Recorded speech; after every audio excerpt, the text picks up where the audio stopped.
Guys, നമുക്ക് സിബിന്റെ ഒരു ചെറിയ സെക്ഷൻ കേൾക്കാവേ.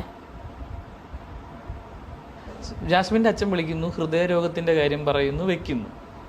അങ്ങനെ ഹൃദയരോഗത്തിൻ്റെ കാര്യമാണ് പറഞ്ഞിരുന്നതെങ്കിൽ എന്തുകൊണ്ട് ഇത് ടെലികാസ്റ്റ് ചെയ്തില്ല? തീർച്ചയായിട്ടും സിബിൻ പറഞ്ഞ ഒരു പോർഷനും കൂടി ഞാൻ കട്ട് ചെയ്തെടുക്കുകയാണ്. അത് വളരെ വളരെ വാല്യുബിൾ ആയിട്ടുള്ള ഒരു കാര്യമാണ്. കാരണം എന്ന് വെച്ച് കഴിഞ്ഞാൽ നമ്മുടെ ഡിംപിളിന്റെ ഫാദർ മരിച്ച കാര്യം വിളിച്ച് സംസാരിച്ചപ്പോൾ അത് ഭയങ്കര ഒരു സീക്വൻസ് ആയിട്ട് പ്രൊമോ ഒക്കെ ആയിട്ട് കാണിക്കുകയും മറ്റു കാര്യങ്ങളും ചെയ്തിട്ടുണ്ടായിരുന്നു. അപ്പം നമ്മുടെ ജാഫർ അങ്കിളിന്റെയും വിവിയുടെയും സായിയുടെയും ദിയാസനയുടെ വോയിസ് ഉണ്ടെന്ന് പറയുന്നു. അത് കേൾപ്പിച്ചിട്ടില്ല.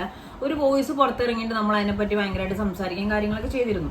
അപ്പൊ സിബിൻ ചോദിക്കുന്ന ഒരു കാര്യം എന്താന്ന് വെച്ചിട്ടുണ്ടെങ്കിൽ ലൈക്ക് ഇപ്പൊ ജാസ്മിന്റെ ഫാദറിന് വയ്യാന്ന് പറഞ്ഞിട്ടാണ് വിളിച്ചിരിക്കുന്നത്, സംസാരിച്ചിരിക്കുന്നത്. അത് എന്തുകൊണ്ട് പുറത്ത് കാണിച്ചൂടാ? കാരണം ഇത്രയും എവിടെയാണ് നോക്കി ആൻഡ് കോർണറിൽ കണ്ടന്റ് ഉള്ളതെന്ന് നോക്കി നടക്കുന്ന ബിഗ് ബോസിന് അവര് വിളിച്ച് സംസാരിച്ചപ്പോൾ ഇങ്ങനെ വയ്യായ ഉണ്ട്, ഇങ്ങനെ പ്രശ്നമുണ്ട്, സ്ട്രോക്കിന്റെ വിഷയം ഉണ്ട് എന്നുള്ള സംഭവം എന്തുകൊണ്ട് പുറത്ത് കാണിച്ചില്ല?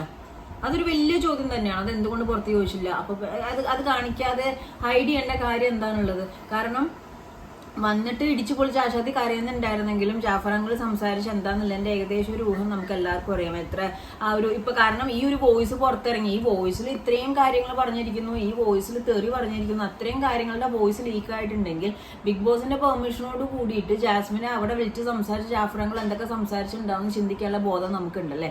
അപ്പൊ സിബിന്റെ ഫാദറിന് വയ്യാന്ന് പറഞ്ഞ് വിളിച്ച് കഴിയുമ്പോൾ അത് കൊടുക്കാനുള്ള പ്രിവിലേജ് അവിടെ കാണിച്ചില്ല. അപ്പം പറയുന്നതിൽ കുറ്റമില്ല, മനസ്സിലായോ? ഇവര് ചോദിക്കുന്ന വാലിഡ് ആണ്. ഇപ്പൊ നമുക്കാണെങ്കിൽ ഒരു സിറ്റുവേഷൻ വന്നെങ്കിൽ നമ്മൾ ചോദിക്കുമല്ലോ. ഇപ്പൊ ഞാനാണ് അവിടെ കണ്ടസ്റ്റന്റ്, ഡെഫിനറ്റ്ലി ഞാൻ ചോദിക്കും ആ കുട്ടിക്ക് ഫേവറിസം കൊടുത്തു, എന്തുകൊണ്ട് എനിക്ക് തന്നില്ല എന്നുള്ള രീതിയിലെ ചോദ്യങ്ങൾ നമ്മൾ ചോദിക്കും. അതേപോലെ തന്നെ അവിടെ ഇത്രയും അപ്പോൾ അവിടെ ഫാമിലി ടൈമിൽ വന്നത് പോട്ടെ, ഒരൊറ്റ പോയിന്റ് ഞാൻ ചോദിക്കുന്നുള്ളൂ. വളരെ വാലിഡ് ആണ്. ഇപ്പൊ സ്ട്രോക്ക് ആണ് അല്ലെങ്കിൽ ഹാർട്ടിന് കംപ്ലൈന്റ് ആണ് വിഷയമാണെന്നും പറഞ്ഞിട്ട് ജാഫർ അങ്കിൾ വിളിച്ച് സംസാരിച്ചു, അതാണ് വിളിച്ച് സംസാരിച്ചെന്നുണ്ടെങ്കിൽ എല്ലാം കണ്ടന്റ് ആക്കുന്ന ബിഗ് ബോസിന്, എല്ലാം കണ്ടന്റ് ആണെന്ന് എഡിറ്റ് ചെയ്തിട്ടാണെങ്കിൽ അല്ലാതെയും കാണിക്കുന്ന ബിഗ് ബോസിന് ഇതും നല്ലൊരു കണ്ടന്റ് ആയിരുന്നല്ലോ. അല്ലെങ്കിൽ ഈ ഒരു പാർട്ടിക്കുലർ സീൻ മാത്രം എന്തിനാണ് കട്ട് ചെയ്തത്? അതൊക്കെ പോരായിട്ട് ലൈവില് ജബ്രിയും ബിഗ് ബോസ് ജാസ്മിൻ എല്ലാവരും ലിവിംഗ് റൂമിൽ ഇരിക്കുമ്പോൾ ജാസ്മിന് വായന്നു വരുന്നു, ഇപ്പൊ വിളിച്ചിട്ട് അറിഞ്ഞും പറഞ്ഞും ചീത്ത പറഞ്ഞെങ്കിൽ മർമർ ചെയ്ത് സംസാരിച്ച വോയിസും അല്ലെങ്കിൽ ആ സീനും നമ്മളെല്ലാവരും കണ്ടിട്ടുണ്ടല്ലേ. അപ്പൊ അങ്ങനെ കൂട്ടി കുഴിച്ച് നോക്കുമ്പോൾ എവിടേക്കോ എന്തൊക്കെയോ ഒരു തകരാറുണ്ടെന്ന് എനിക്ക് പേഴ്സണലി ഫീൽ ചെയ്യുന്നുണ്ട്. അതുകൊണ്ട് തന്നെ ഞാൻ സിബിനോട് യോജിക്കുന്നുണ്ട്.